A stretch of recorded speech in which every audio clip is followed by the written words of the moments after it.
ഒരു ജ്യോത്സ്യൻ ഒരു ദിവസം കേൾക്കേണ്ടി വരുന്ന ചോദ്യങ്ങൾ ഏത് അഡ്വക്കേറ്റിനെ കാണണം, അല്ല ഇത് വക്കീൽ ഒരു വസ്തു അളന്നു തിരിക്കാതെ, അതേപോലെ ലോജിക്കില്ലാത്ത ചോദ്യങ്ങൾ പോലും ഇത് വേറെ ഏതെങ്കിലും തരത്തിൽ ഇത് അളന്നു തിരിക്കാൻ കഴിയുമോ എന്നൊരു ചോദ്യം ജ്യോത്സ്യൻ കേൾക്കേണ്ടി വരും. എനിക്ക് കഴിഞ്ഞ ദിവസം ഒരു കുട്ടി വന്നാണ്, ഭയങ്കര പ്രശ്നം, അതിന് മൈഗ്രെയിൻ കൊണ്ട് സഹിക്കാൻ പറ്റില്ല, അതിന് സ്കാനും എല്ലാം ചെയ്തു, പക്ഷേ ഈ മൈഗ്രെയിൻ മാറുന്നില്ല, ഇത് ബാധയാണോ എന്ന് ചോദിച്ചുകൊണ്ട് വരുന്നു. ഇതൊരു ജ്യോത്സ്യനെയാണ് സമീപിക്കുന്നത്. ആ ജ്യോത്സ്യന് ഇത് രണ്ടു തരത്തിൽ കൈകാര്യം ചെയ്യാം. ഇപ്പൊ നിങ്ങൾ പറയുന്നത് ഇതൊന്നും ഇല്ലാതാക്കിയാൽ ഇവര് നേരെ ഡോക്ടറെ അടുത്ത് വരുമെന്ന് പറയുന്നത് അബദ്ധ ധാരണയാണ്. കാരണം മറ്റൊരു ചൂഷണ മാർഗം അവിടെ ഉണ്ടാവും. അപ്പോ അല്ല, അത് നമുക്ക് ചർച്ച ചെയ്യേണ്ട വിഷയമാണ്. ഈ ആൾക്കാരൊക്കെ വന്നിട്ട് ചോദിക്കുന്നതിൽ ലോജിക്കില്ലാത്ത ചോദ്യങ്ങൾ ചോദിക്കും. എപ്പോഴെങ്കിലും ഹരി ശരിക്കും മന്ത്രവാദമൊക്കെ ചെയ്താൽ നന്നായിരിക്കും, ഇത്രയും പ്രചാരമുള്ള ആളല്ലേ എന്നൊക്കെ പറഞ്ഞ് ഉപദേശിച്ചിട്ടുണ്ടോ ആരെങ്കിലും? ഒരു കാര്യം മനസ്സിലാക്കുക, ഞാൻ പറയില്ല, ഞാൻ വർഷങ്ങളായി ജ്യോതിഷമായിട്ടിരിക്കുന്ന ഒരാളാണ്. ഞാൻ പറയുമ്പോൾ ചിലപ്പോൾ നിങ്ങൾക്ക് അത് ഞാൻ പൊങ്ങച്ചം പറയുന്നതാണെന്ന് തോന്നാമെങ്കിലും ഒരു ദിവസം ഒരു 3 ലക്ഷം രൂപയെങ്കിലും ഉണ്ടാക്കാൻ സോഴ്സ് ഉള്ള ഒരാളാണ് ഞാൻ. അങ്ങനെ ഉണ്ടാക്കുന്ന ജ്യോത്സ്യന്മാർ കേരളത്തിലുണ്ട്, അറിയാമോ? യൂട്യൂബ് ചാനലുകളിലൂടെയും മറ്റും ബാധകളാണ്, ഉപദ്രവമാണെന്ന് പറഞ്ഞിട്ട് നടക്കുന്ന ജ്യോത്സ്യന്മാരുടെ വീടുകൾ നിങ്ങളൊരു ജേർണലിസ്റ്റിക്കൽ എൻക്വയറി നടത്തിയാൽ മണിമാളികകളാണ് പറഞ്ഞിട്ടുള്ളത്.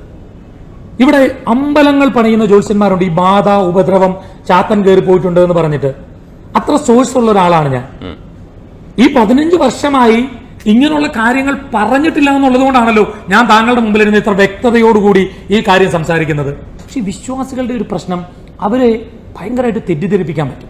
ഇപ്പൊ ഈ അന്ധവിശ്വാസ നിർമ്മാർജ്ജന നിയമം വരുന്നു എന്ന് പറയുന്നു, അതുകൊണ്ട് ഇത് തീരുമെന്നൊന്നും ഞാൻ വിശ്വസിക്കുന്നില്ല. കാരണം എന്താണെന്നറിയോ, ഇവര് നേരെ പുളിയറയിലോ തെങ്കാശിയിലോ നമ്മുടെ തിരുവനന്തപുരത്ത് നെയ്യാറ്റിക്കര അല്ല, അപ്പുറം എവിടെ, മാർത്താണ്ഡം തമിഴ്നാടാ, മാർത്താണ്ഡത്തോ തേനിയിലോ പാലക്കാടിനപ്പുറത്ത് കോയമ്പത്തൂരോ പോയിരുന്നിട്ട് ഇതേ യൂട്യൂബിൽ ഇവരൊരു സാധനം ഇട്ടാൽ ഈ വിശ്വാസി വണ്ടി പിടിച്ച് അവിടെ തിരിക്കും. അവിടെയാണ് ഞാൻ മാത്രമല്ല, ഞങ്ങളുടെ സമുദായത്തിലുള്ള ഒരുപാട് ആളുകളുണ്ട്. നിങ്ങൾ അവരുടെ വീടുകൾ പോയി ചെക്ക് ചെയ്താൽ ഇപ്പോഴും ദരിദ്രരായി വളരെ ചെറിയ കുടുംബത്തിൽ താമസിക്കുന്ന, ഞാനും എൻ്റെ അച്ഛനൊക്കെ പാരമ്പര്യ ജ്യോതിഷനാണ്. നിങ്ങൾ ഇപ്പം ഞാനിത് പറയുമ്പോൾ എൻ്റെ നാട്ടുകാർ കേൾക്കുന്നുണ്ടല്ലോ, ഇന്ന് വരെ അച്ഛൻ്റെ കയ്യിൽ ഒരു സ്വർണ്ണ ചെയിനില്ല. അച്ഛൻ മരിച്ചു പോയപ്പം അച്ഛൻ്റെ കാര്യത്തിലൊരു മാലയില്ല. അച്ഛന് ഒരു പോഷായിട്ടുള്ള ഒരു ചെരുപ്പ് പോലും ഇട്ട് ഞാൻ കണ്ടിട്ടില്ല. അങ്ങനെ കഴിയുന്ന ആളാണ്. എന്നാൽ ഇതിനപ്പുറത്ത് ഇതിന് പണം ഉണ്ടാക്കാനുള്ള മാർഗമായി ഉപയോഗിക്കുന്ന ആളുകളുമുണ്ട്, ഇല്ല എന്ന് പറയുന്നില്ല. പക്ഷെ ഇടയ്ക്കൊരു ചോദ്യം ചോദിച്ചോട്ടെ, ഹരി അത്യാവശ്യം ബുദ്ധിമാനാണ്, വേറെ ജോലികളൊക്കെ ചെയ്യാനുള്ള കഴിവുണ്ട്, പിന്നെ എന്തുകൊണ്ടാണ് ഈ ജ്യോതിഷത്തിൽ തന്നെ പാരമ്പര്യം എന്നുള്ള ഒരു കാര്യത്തിൽ എനിക്ക് സത്യത്തിൽ ഞാനത് പലപ്പോഴും പറഞ്ഞിട്ടുള്ള, എനിക്ക് സത്യത്തിൽ ഇതിൽ ഇരിക്കുന്നതിനോട് വലിയ താല്പര്യമുള്ള ആളല്ല, സത്യം പറയാം. അപ്പൊ നിങ്ങൾ ചോദിക്കും പെട്ടെന്ന് പൊക്കോളൂ. കാശ് മാത്രമല്ല, ഒന്നാമത്തെ കാര്യം ജീവിക്കണം, പൈസയും വേണം. അല്ല, ഇത് എളുപ്പത്തിൽ കാശുണ്ടാക്കാനുള്ള ഒരു മാർഗം. എളുപ്പത്തിൽ കാശുണ്ടാക്കാം, പക്ഷെ ഞാൻ ഉണ്ടാക്കാറില്ലാത്ത ആളാണെന്നാണ് ഇതുവരെ പറഞ്ഞു വന്നത്. അതും പരസ്യമായിട്ടല്ലേ പറയുന്നേ, താങ്കൾക്ക് അന്വേഷിക്കാം.